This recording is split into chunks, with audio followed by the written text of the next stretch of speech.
जम्मू कश्मीर में कल विधायक दल की बैठक। उमर अब्दुल्ला ने कहा, गठबंधन चुनेगा नेता, 2 दिन में सरकार बनाने का दावा करेंगे पेश। जम्मू कश्मीर में एनसी गठबंधन की जीत पर उमर अब्दुल्ला ने कहा, लोगों ने सोच समझकर मतदान किया, हमारी जिम्मेदारी अब शुरू। उमर अब्दुल्ला ने कहा, हमारे और दिल्ली में फर्क, सरकार गठन होते ही पहला संकल्प जम्मू कश्मीर को राज्य का मिले दर्जा, पीएम को पेश किया जाएगा प्रस्ताव।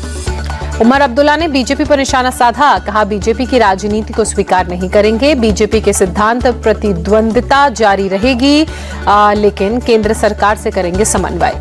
जम्मू कश्मीर के पूर्व डिप्टी सीएम और बीजेपी नेता कविंदर गुप्ता का बयान, हम विपक्ष की भूमिका निभाएंगे, जम्मू में लोगों के हितों की रक्षा करेंगे। कश्मीर में आपका खाता खुलने पर कल डोडा जाएंगे केजरीवाल। जम्मू कश्मीर में आपका खाता खुलने के बाद धन्यवाद रैली को करेंगे संबोधित। जम्मू कश्मीर में विधानसभा चुनाव पर अमेरिका ने बोलने से किया इनकार, कहा हम किसी भी पार्टी या उम्मीदवार का समर्थन नहीं करते हैं।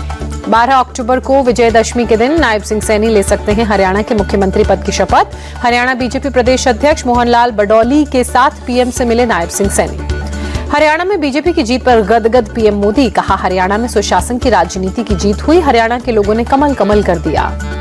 जीत के बाद पीएम मोदी का कांग्रेस पर निशाना, पीएम मोदी ने कहा ज्यादातर राज्यों में कांग्रेस की नो एंट्री, अब देश विरोधी राजनीति नहीं चलेगी।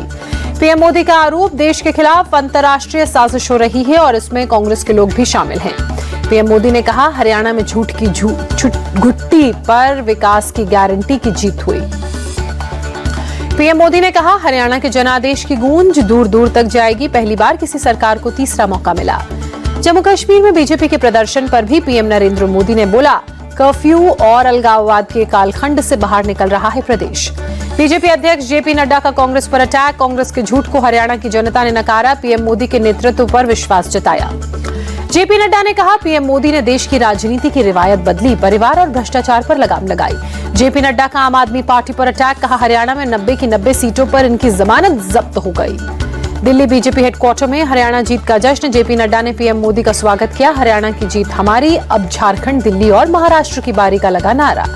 हरियाणा विधानसभा चुनाव में हार के बाद कांग्रेस ने रिजल्ट पर सवाल उठाए, कहा यह तंत्र की जीत है, लोकतंत्र की नहीं।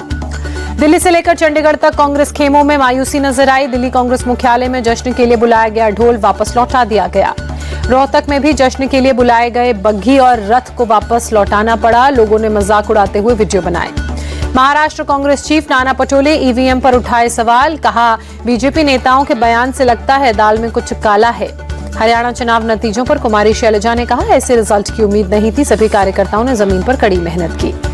कुमारी शैलजा का इशारों में भूपेंद्र हुड्डा पर अटैक, कहा पार्टी आलाकमान को नए सिरे से सोचने की जरूरत। राघव चड्ढा ने सोशल मीडिया पर लिखा, आज वो भी पछता रहा होगा मेरा साथ छोड़कर, अगर साथ साथ चलते तो कुछ और बात होती।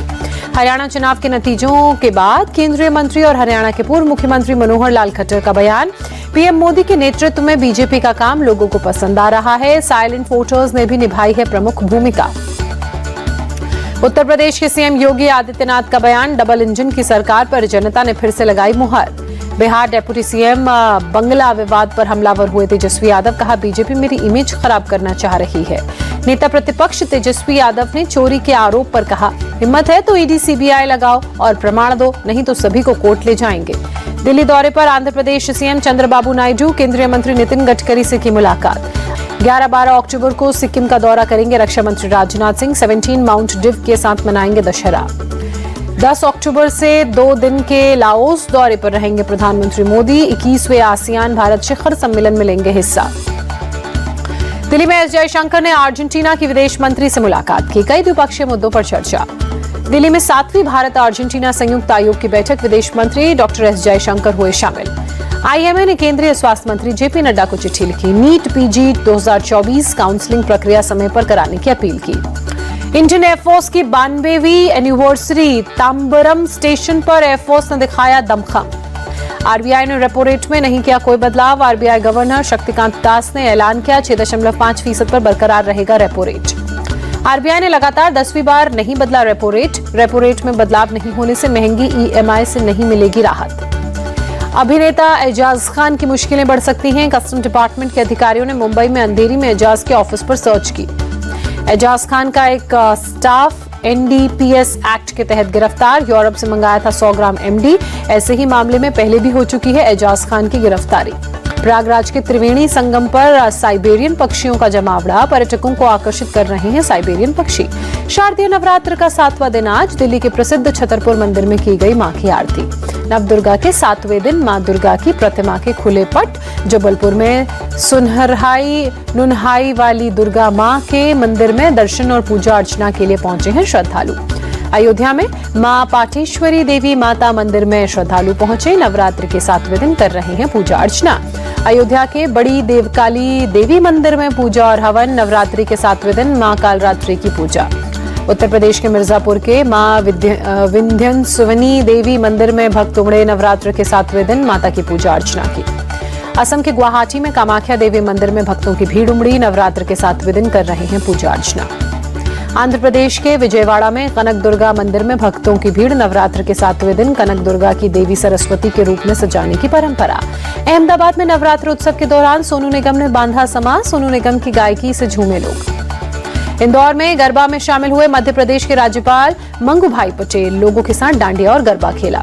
गरबा में बड़ी संख्या में शामिल हुए युवक युवतियां देर रात तक उठाया गरबा का आनंद। उज्जैन के महाकाल पहुंचे क्रिकेटर मयंक अग्रवाल, प्रसिद्ध कृष्णा और विशाल विजय कुमार। खिलाड़ियों ने पूरे विधि विधान से की पूजा अर्चना। भारत और बांग्लादेश के बीच दूसरा T20 आज दिल्ली के अरुण जेटली स्टेडियम में शाम 7 बजे से खेला जाएगा मैच। T20 सीरीज में भारत की शानदार शुरुआत, हालांकि जीतने के इरादे से सीरीज को टीम इंडिया मैदान में उतरेगी। सीरीज के एक मैच में इंडिया ने बनाई बढ़त। दिल्ली में बांग्लादेश का भारत के खिलाफ बेहतर प्रदर्शन, बांग्लादेश ने भारत को एकमात्र T20 मैच में दिल्ली में दी है शिकस्त। भारत के खिलाफ सीरीज के बीच में बांग्लादेशी खिलाड़ी महमूदुल्लाह का T20 क्रिकेट से संन्यास का ऐलान, भारत के खिलाफ T20 सीरीज के बाद लेंगे रिटायरमेंट। वुमेन वर्ल्ड कप में आज भारत और श्रीलंका की भी टक्कर, भारत को 1 जीत और 1 मैच में मिली है हार, श्रीलंका को 2 मैचों में मिली है हार। वुमेन वर्ल्ड कप में आज साउथ अफ्रीका और स्कॉटलैंड का भी होगा मुकाबला, दोपहर 3:30 बजे से खेला जाएगा मैच। वुमेन वर्ल्ड कप में ऑस्ट्रेलिया की लगातार दूसरी जीत, न्यूजीलैंड को 60 रनों से दी शिकस्त। गेंदबाजी में मेगन स्कट ने 3 विकेट चटके। ऑस्ट्रेलिया की तरफ से बेथ मूनी ने 40 रनों की पारी खेली, एलिस पेरी ने 30 रन बनाए, न्यूजीलैंड की अमीलिया केर ने 4 विकेट चटके।